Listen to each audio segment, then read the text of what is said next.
大家好啊，我係小窩夫啊。今日我哋拍翻死亡蛋仔派對片段。咁今次咩嚟嘅呢？就係我哋上次就跌咗11次啦。咁下條片呢，就係呢一個嘅搶旗大戰啦。喺搶旗大戰之前，我就話如果跌咗幾多次就要殺幾多個人呢？呢度寫咗啦。咁總我跌咗11次嘛。咁我而家就俾你睇翻我嘅死亡片段啦，即係跌落去嘅片段。咁我哋而家就準備開始啦。等我睇下先。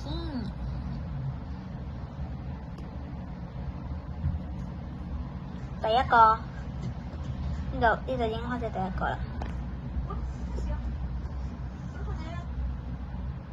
第二個，等陣第二個呢度。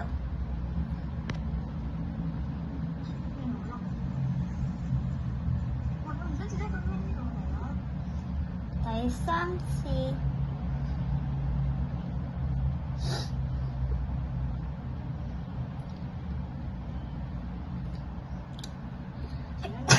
第三次。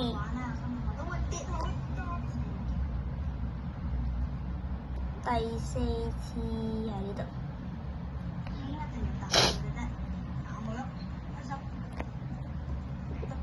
第五次。呢個係連埋第5至第6次嘅。開始。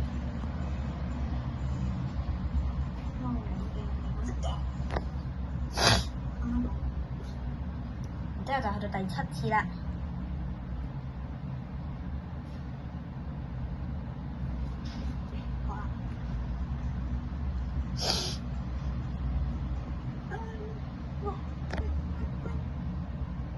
第8次咧，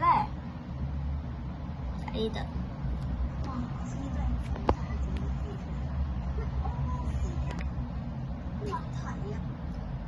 第9至第10次都係連埋嘅。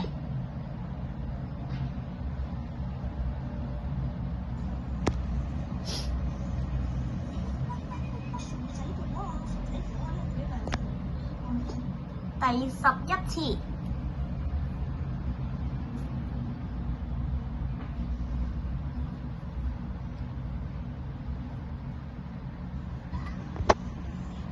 呢次係最尾一次跌落去啦。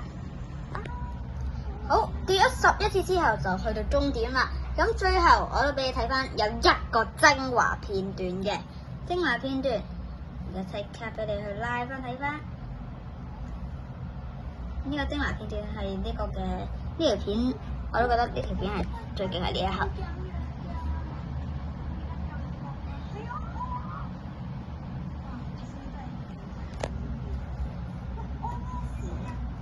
就係咁啦。如果未睇，我都建議你睇翻完整版啊！今集時間差唔多啦，留意下一集找數嘅搶旗大戰啦！拜拜。